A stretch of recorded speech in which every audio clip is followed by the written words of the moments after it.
The information and opinions expressed by the guests or host of Health Thyself do not necessarily reflect the views of WBFY Community Radio or its license holder, the City of Belfast, or should be taken as medical advice or a health provider-patient relationship. WBFY Belfast Community Radio presents Health Thyself, a show about health and well-being. I now present Dr. Michael Hausman.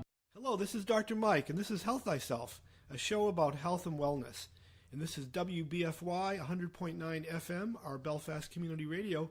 And today we're going to be sharing our conversation. My Lisa is here. We're going to be co-hosting.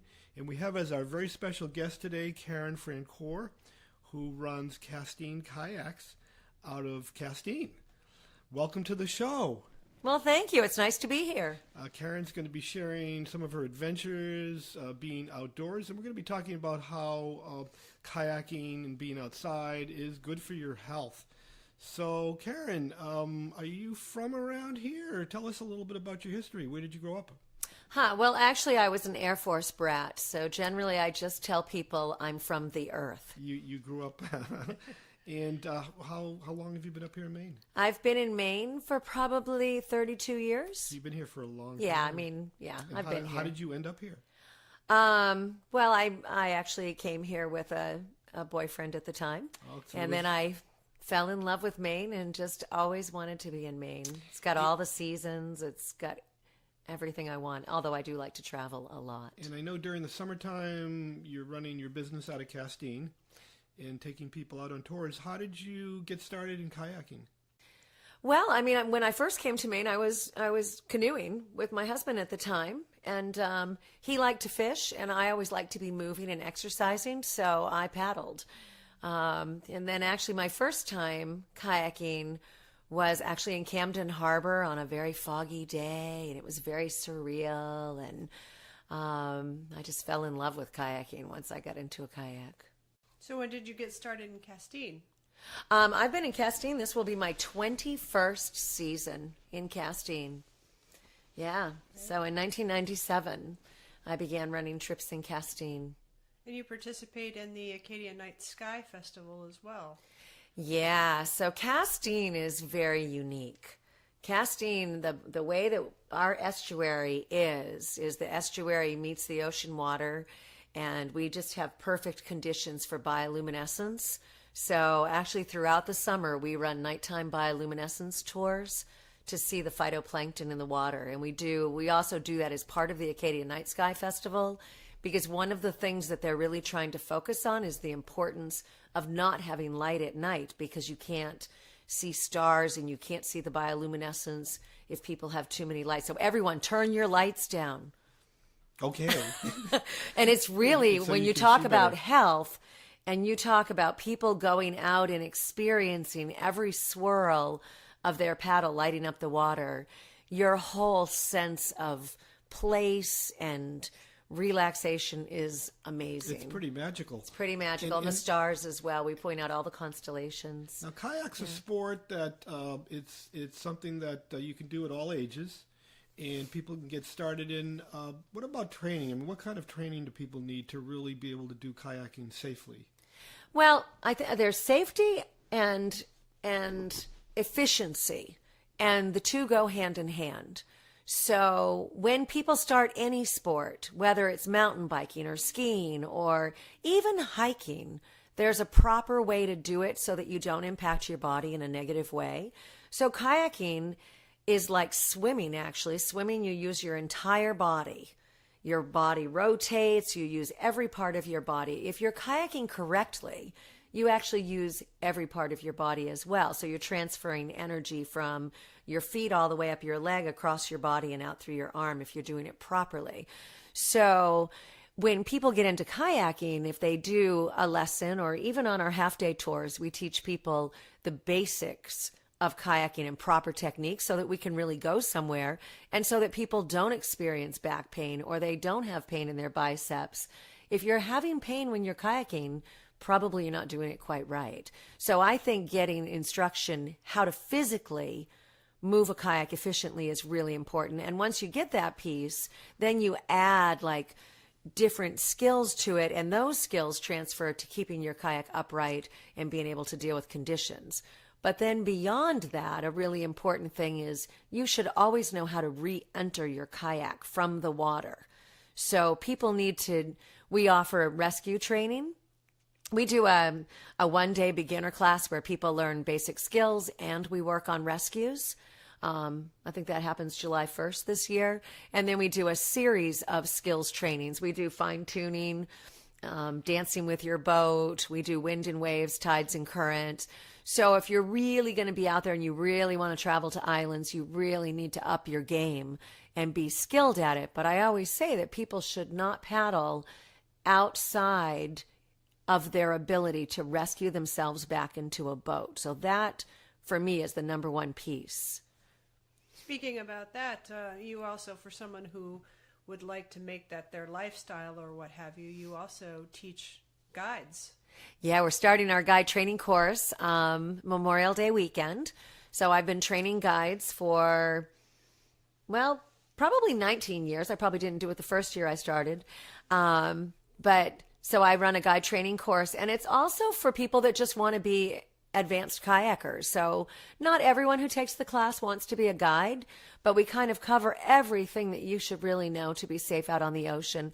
And the beauty of those skills is you can transfer those skills to travel other places like Alaska or, Lake Powell or Brazil, or those skills transfer to water everywhere. So it sounds like you're advising for people that want to get started in kayaking not to just go out and buy a kayak and just hit the water. You really feel like there's important skills that need to be learned as well as safety concerns? Well, I think the unfortunate thing is sometimes people do just go to a store and buy a kayak, and they might not find out where that kayak is best used. So a kayak on the ocean needs to have sealed bulkheads in the front and the back, because if it flips over and it doesn't have sealed compartments, it can fill with water and it's very unsafe. So kayaks like that belong near shore. They belong in fresh water near shore where you can stand up. So you have to understand what kind of kayak you're getting in terms of how you're going to use it. You want to understand the equipment. And then I think coming back to your question about getting instruction is you'll see kayaks all over the state of Maine in people's yards, and many of them don't get used because people get kayaks. They think anybody can make a boat move, and most people can, but to move it efficiently is a whole nother thing. And sometimes some of the pieces of kayaking are a little counterintuitive, like we push instead of pull, we rotate our bodies. There's things that you would think might be, some people dig their paddle down really deep like a canoeist would. That's not really very efficient because of where you sit in the boat. So gaining a little efficiency. I'll just tell a short story about a friend of mine who actually his kayak was the first kayak I ever paddled in. And he had never really gotten a lot of instruction. And he came to me years later and said, I can't kayak anymore. My lower back is killing me. And I said, you need to come and take my guide training course and come and get some skills, technique, instruction. And he did take me up on it. And he went and he bought himself a beautiful new kayak, and he's still kayaking today because, like anything with proper technique, you're going to enhance your body, but with poor technique, you can really damage your body. In addition to some of that training, you also take people out on overnights on islands. I think that's a really unique opportunity, especially here in Maine with all the islands off the coast. Can you tell us a little bit about that?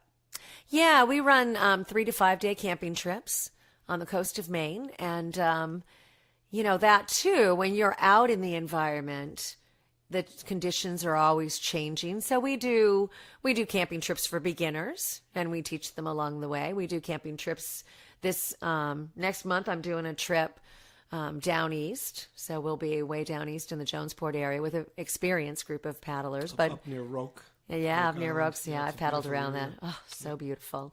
We do camping trips, and you learn that too is a healthy thing to do because you get into the rhythm of the day, and you plan everything around the rhythm of the tide, and you have your meals, everything is with the rhythm of the earth. And so it's very mentally It can be mentally challenging, but it can also be mentally enriching.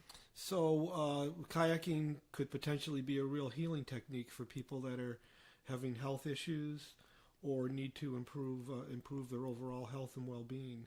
Absolutely. Have you found that when you're out there kayaking that it's good for your emotional self and your stability? And Emotionally for sure, but physically as well. So emotionally, I always tell people if I'm feeling like really, wound up, or I've got a lot of stuff going on, if I go out in my kayak for 20 minutes and paddle, I feel like I've just... It's kind of like therapy. Oh, it's unbelievable. But so it can be very relaxing. It can also be really good exercise. I actually, you're toning all your muscles when you're kayaking correctly. So some of the trips that you've done, have you had anything that was really awe-inspiring that changed your life over the course of the years that you've been teaching and taking people out on trips? Wow. That's a tough question. Yeah, that's a really big question. How have you been transformed by this? Yeah. You know what? Yeah, I think every time I go out, I'm in awe. And I can pinpoint different moments, but every time I go out, there's always something going on. The thing that I love about exercising outdoors, and especially in a kayak, is you never know what you're going to see. There you are, you're getting your workout in, you're paddling along, you're hearing the drip of the water off your paddle, an eagle flies overhead. Every moment can be epic. Certainly I did a trip in Alaska, and oh my gosh, every moment is epic there. Just unbelievable. But other moments, I remember one time I was out off of Pond Island, which is out in Penobscot Bay, and looking at the Scott Islands where... I can't say his name. You're going to have to cut that. The author of Make Way for Ducklings wrote they owned the Scott Islands. And one morning in Maine were some of his other books. And I'm out there, and the people that are on my trip, my guests on the trip, are sleeping in their tents. And I like to, when I lead a camping trip, I walk around the island at night looking at the stars. And I was walking in the water, and there were all these little fish near the shore. And as I walked, it was like little fireworks were going off. The fish would splay away from my feet, and the whole water would light up with bioluminescence. That was pretty awe-inspiring. Wow.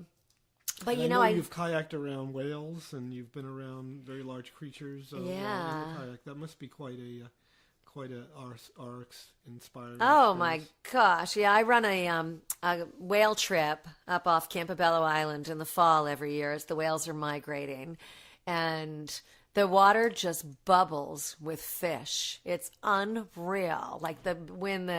There's larger feeders underneath the smaller herring and fish, and they just bubble up out of the water. And it's amazing. And then when whales go through, and of course the birds are following the fish, and it really makes you feel part of nature. But at the same time, you're getting a really great workout in.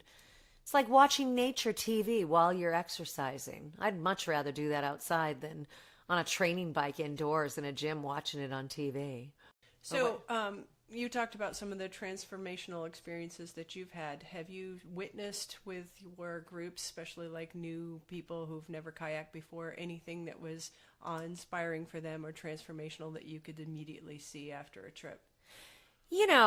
My Lisa, you've guided as well, and you know what it's like when you start out. People show up and they're a little anxious, and they're outside of their comfort level because it's not something that they've done. And I think one of the most fun things about guiding is watching people go from that nervous place, and not everyone's nervous, but some people certainly are, and being able to move them from that place to a place of really, first when people are learning something new, they're focusing on the activity, but then when they can relax and look around them and really see what's out there and why they're there. And you can just see the zen happen when people are kayaking, and we see that every single day.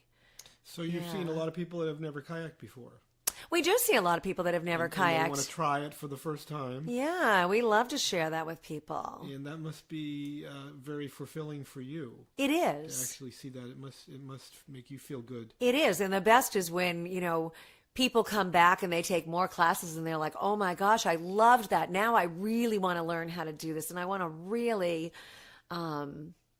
dance with my kayak. And then, years later, I'll have people that will show up and they'll say, our first time kayaking was with you. And, now we kayak every day. And there's some folks that I'm going to kayak with. I go up to Petit Manan every summer and stay at this place with these folks, and we do different journeys every time. You can watch on our calendar. We invite more experienced kayakers to join us. But they started from ground zero, and now they even bought a house on the water. Because of you. Yeah, and last year I taught Dan how to roll, and he was sending me emails with videos of him rolling, and he was going out and rolling 50 times a day. Because he was so excited about it. So, yeah, watching that's really amazing. Exciting. So recently I read about someone that capsized and drowned in a kayak. What are some of the reasons that people get into trouble? We hear every now and then of people, for some reason capsizing and having difficulty getting back in their boat. How can people prepare for some of the emergencies that happen when kayaking? What's the best way to be prepared? One of the best ways to be prepared is to be informed. So for 12 years, I ran a Paddle Smart Safety Symposium with Brad Ryder from Epic Sports, myself, Jeff Strout from the Bangor Daily News, and the U.S. Coast Guard. And my Lisa actually performed rescues with us in the pool and modeled that. But by taking there's all kinds of good books out about kayaking. There are lots of outfitters on the state of Maine. We all offer courses. Finding out what the dangers are, like with anything, if you find out what the risks are and then embrace them and learn what you need to learn. So when people come to me and ask if they can rent a kayak or borrow a kayak, the first thing I ask them is, do they know how to re-enter the kayak from the water, and have they ever practiced it? And if they haven't, I'm not doing them a favor by lending a boat to them or renting a boat to them, because you're putting people out that think it's going to be safe, but they don't really know what to do. I'll tell a little story about a guy who was lent a boat in Castine, and he capsized in the Bagaduce River. Where there's a lot of current. It's an estuary. And we have a 3-knot current moving through there most times. And he didn't know about the water currents. He didn't know about the tides. And he also didn't know how to re-enter a boat. I happened to be coming down the waterway with a group, and I was co-guiding with another guide, and I heard someone yelling for help. And when I came up we secured the group, and they stayed at the islands, and I paddled out to him, and he was like, "Thank God it's you, Karen," because he knew who I was. He knew that I ran the kayak shop in town, and he knew I knew what to do. He was really at risk. He had actually moved. He was in the water for 20 minutes being swept by the current, and even though the land was near him, he couldn't get to it because he couldn't get in his boat. So re-entering your boat is very important. So is that the most common mistake that people make, which is not practicing how to get back in their boat? Well, I think if you don't have good paddling skills, and you haven't practiced learning how to maneuver your boat in conditions, that can cause you to capsize. So yeah, I do think that a lot of people think nothing's ever going to change and nothing's ever going to happen. And I just want to say a word here too, that I think even on small lakes and rivers, people should always think, what are you going to do if the boat capsizes, and what are the risks ahead of me? And one of the things that I always like to, I want people to embrace the sport that I love, and I want to share the sport that I love, and I don't want to scare people from the sport, but you want to start out in like lakes and ponds. If you're going to kayak on your own for exercise every day, start on a body of water that's smaller, and start out early in the day or late in the day when the wind is not up, but but know the conditions and empower yourself with knowledge. And have respect, because Have respect. obviously out here on Penobscot Bay, things can change pretty rapidly. Absolutely. I was working with two families that bought a property on Penobscot Bay, and they had children, and they wanted to be able to have their kids go out and use the boats. And so they were awesome. They came and they did lessons, and we did rescues at the lake. So I do private lessons or group lessons. We did lessons at the lake with their children who are teenagers. And then we did a paddle from their property. So they're on the Castine side, and they're pretty much across from Fort Point, which is very alluring. I mean, who doesn't want to paddle across the bay? It was perfect. With both families that have this house with their kids, I did 2 separate days.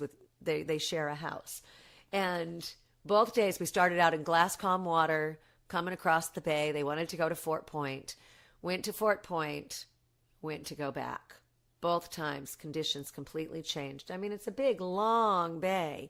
We got wind and waves, had to deal with that. And it was really awesome because what the children learned and the parents learned how quickly those conditions change and how hard it was, and that you needed skills to deal with the waves. There's a lot of, so we practiced going into the waves, we practiced going sideways to the waves, we practiced having the waves behind us, and we also really worked on the importance of staying near each other and how can everyone be going the same speed to stay near each other. So I can feel good that those people understand what's going on out there. Yeah, I think you made a really good point. I mean, a lot of people think, oh, well, it's really calm and beautiful out there this morning. It's a great time to go kayaking and what have you. But if anyone spent any amount of time here in Maine, it's very obvious that our weather changes quite rapidly and unexpectedly. It doesn't really follow typical weather patterns, and it's even more so out on the water. Right. And the water is cold. And the water is moving. And yeah, the water is very cold. The water,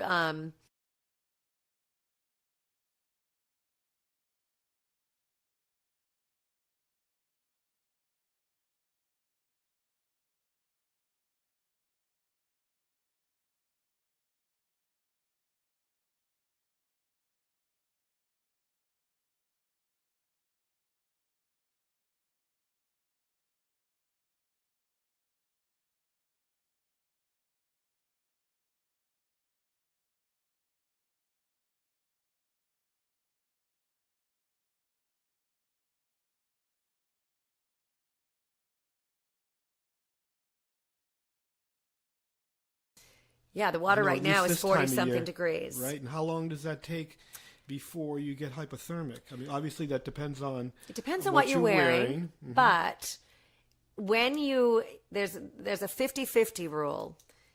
You have a 50% chance of swimming 50 feet in 50-degree water. I never heard that. It's not very good. So you want to really think about that if you're near shore. And if you get out in waves... before you become unconscious? Or before you become hypothermic. So the level of hypothermia is if you were to go into water, even in the middle of the summer, I mean, the water does get a little bit warmer, but usually not much above 60. When I teach rescue classes in pools, people get cold, because if you're in a temperature that's colder than your body temperature, you're going to get cold. You're going to be losing heat. You can get hypothermic in Florida, but here you have, if you were to capsize out of your boat, you would probably have a gasp reflex. And it's very important that you're wearing your life jacket because you could gasp and you could just immediately go down if you're not wearing a life jacket. So life jackets are... you could gasp, you mean underwater? Yes. And taking in water in the lungs. Yeah. Okay. So, but you also, if you go into the water, immediately the water is so cold that you're going to hyperventilate. So for 1 minute, you'll hyperventilate. So you'll be, and you'll feel like you're never going to catch your breath. But it's really important to know that within a minute, you'll be able to calm down and you'll catch your breath. Settle down, right? Then you have no more than 10 minutes before you lose use of your extremities. So your hands... Are you talking about in 40-degree water? I'm talking about in 60-degree water. Really? 10 minutes? Pretty much. That's not That very water's long. cold. Now, is that without a dry suit or without a wetsuit on? So let me just come to this piece. If you would have a good way to test is to hold your hand in the water and see how long you can really function with your hands. Mm-hmm. But you need to use your hands to re-enter your boat. So my guides are trained to be able to get into a boat in under a minute. Wow. So that should be your That's goal. not very long. You should be able to get into your boat because once you're in your boat, you can pump the water out of your boat. And it's better to not pump the water out before you get into it. Yeah. We talked about that We yesterday. did talk about that. The thing is sometimes people don't really get specific instruction, and so they kind of have an idea of how to do things. So if your boat were to capsize, when your boat is in the water, it actually is fairly stable with the water in it, and it's lower to the water. So it's very important to either know how to roll your boat, but even if you can roll your boat, you might blow your roll. So I can roll my boat You're talking with about no problem. rolling it while you're rolling in it back, staying in it. staying While in you're it, at and the rolling ship. it upright. If I Eskimo roll. an Eskimo roll. Okay. But most people can't do an Eskimo roll. And even I, who can do an Eskimo roll, carries a paddle float, which is an inflatable device that I put on the end of my paddle that I can blow up, which creates an outrigger for my boat. So I recently spoke to someone who had had a capsize experience who said that they tried to pump the water out of their boat because their boat was so unstable.